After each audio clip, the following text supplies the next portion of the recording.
it up and looked in it, and there was this little teeny tiny mandolin, and I just fell in love with wood and strings. And he fell in love with the songs his father taught him. Ricky Skaggs and his CD, Songs My Dad Loved. Later on All Things Considered from NPR News. All Things Considered today from 3 to 7 p.m. KCRW sponsors include City National Bank, helping business owners take advantage of the new SBA loan program. More information online at cnb.com. Patchy low clouds and fog in the morning, then sunny this afternoon. Highs from the upper 70s at the beaches, up to 90 inland. Right now in Fullerton, it's 64. Support for NPR comes from NPR stations and NetApp, providing storage and data management solutions designed to help business go further, faster. Learn more at netapp.com. It's 6:51. The Marketplace Morning Report is next. Risk, it's not just a board game anymore.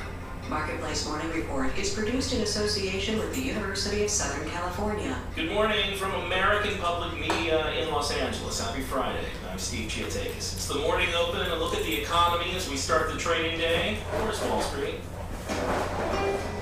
Numbers are up right now for the S&P, up about 0.4%. The Dow the same, about 40 points at 98.24. The Nasdaq up about 0.25%. And European shares under 0.5% up at this hour. In Asia, stocks closed lower today. We've talked about this for a while now, proposals to rein in pay for bankers. So this morning we hear the Federal Reserve may be getting involved in a way it never has before. The Wall Street Journal reports the central bank is looking at a proposal that would require Fed approval on policies that set the pay of bank workers across the country. We're going to talk about this idea with Richard DeKayser, president of Woodley Park Research. He joins us live from Washington this morning. Good morning, Richard. Good morning. So the idea here is the Fed is concerned about compensation that provokes risky behavior, right? Does this proposal effectively reduce that? Well, I think it would. You know, the basic problem is that fewer and fewer banks are accounting for more and more of our banking system.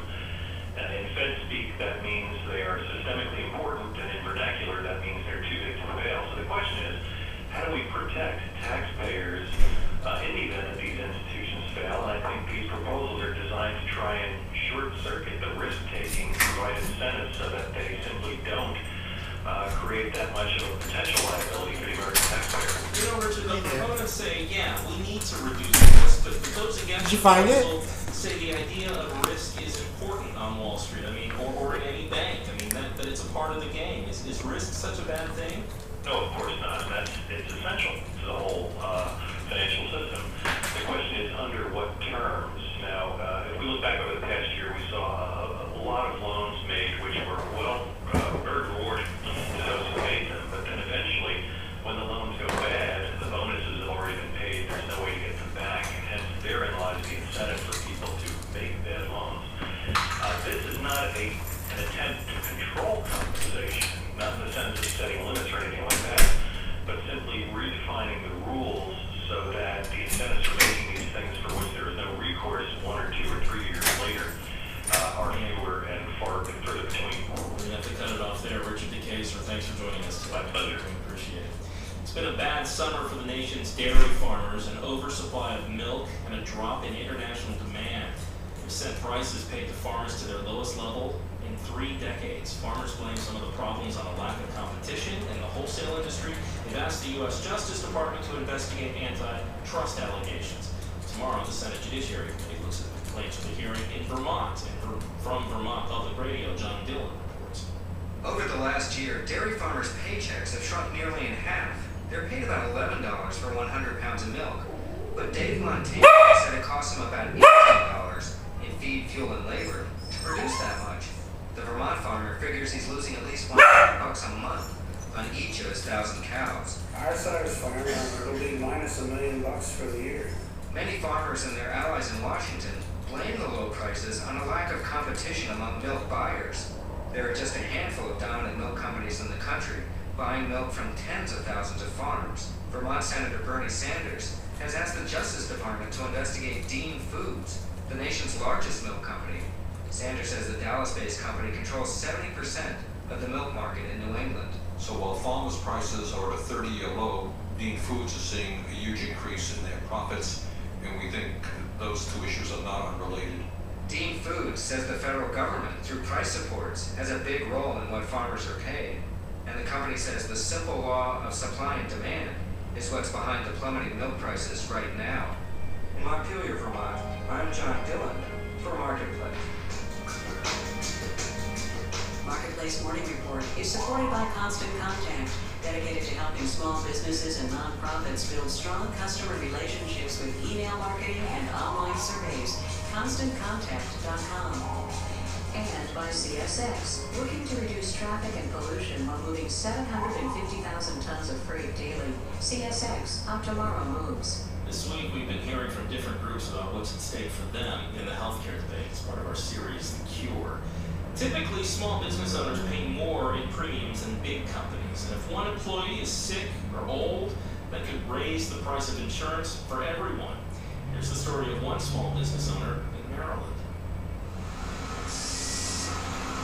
My name is Brian England. I've been in business for 31 years. The name of the company is British American Autocare, and we have 18 employees. I've always felt it's the right thing to do to provide health insurance. I mean, the healthier you work is that the people provide you the income. Last year, what I did was start one of these, what they call health savings accounts. What that meant was suddenly people had a $1,500 deductible for the HMO and a $4,000 deductible on the PPO. The insurance agent called me up and said, Brian, but they're lucky. And I said, well, why am I lucky? And he says, well, if Jeanette hadn't left, and she was 60 years old, your rates would have gone up an additional 20%. And it's suddenly the sort of penny dropped here, and I thought, my goodness, that is a very sad commentary, because when we go out there looking for insurance and we're judged on that average age, I have that in the back of my mind, and so I'm more likely to employ a younger person. We should not be put in that position, and I think dismantling the whole system is a good idea, I suppose, and I'd love to be out of this whole insurance thing, but I think trying to take away the employer side of it, I think it'd be too disruptive. I think we've got to try and make it better. First of all, everybody's got to provide healthcare. There should be a personal responsibility for people that are self-employed. You can't have a situation where my business contributes and the business down the road doesn't. Get everybody insured, get in preventive care for everybody, and seeing how that works out. Because we don't know how it's going to work out. I do know one thing though, if we don't do anything, it's going to be a disaster. Brian England in Columbia, Maryland, part of our series, The Cure, a segment produced by Mitchell Hartman. Finally, we've all heard a vacation can be a life-changing experience, but one resort in Aruba will pay you to really turn up the heat. The Westin Palm Beach is offering to any couple a $300 credit if they conceive a child during their stay. For proof, you provide a doctor's note. The Westin provides the Do Not Disturb sign. In Los Angeles, I'm Steve Chiatanis. Thanks for being here. Have a great weekend.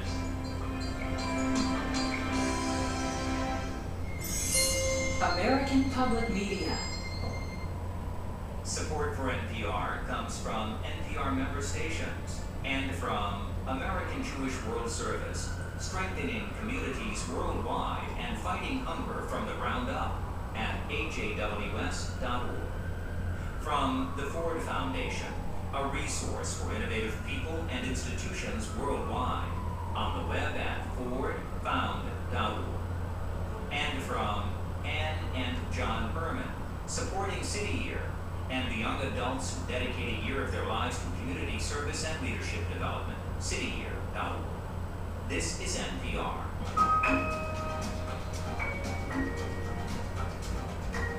I'm Jason Bentley, host of Morning Becomes Eclectic, inviting you to stay tuned as later this morning, we're pleased to welcome Pink Martini, live in our studios, wrapping up the work week. Pink Martini live in the 11 o'clock hour, right here on Morning Becomes Eclectic, 89.9 KCRW. Good morning, I'm Anthea Raymond, and this is subscriber-supported 89.9 KCRW Santa Monica, KCRI Indio Palm Springs, KCRU Oxnard Ventura, KCRY Mojave Antelope Valley. KCRW is NPR News and handpicked music, streaming and podcasting at kcrw.com. We're a community service of Santa Monica College. Coming up this hour on Morning Edition, the Obama administration's new missile shield strategy has some in Europe alarmed.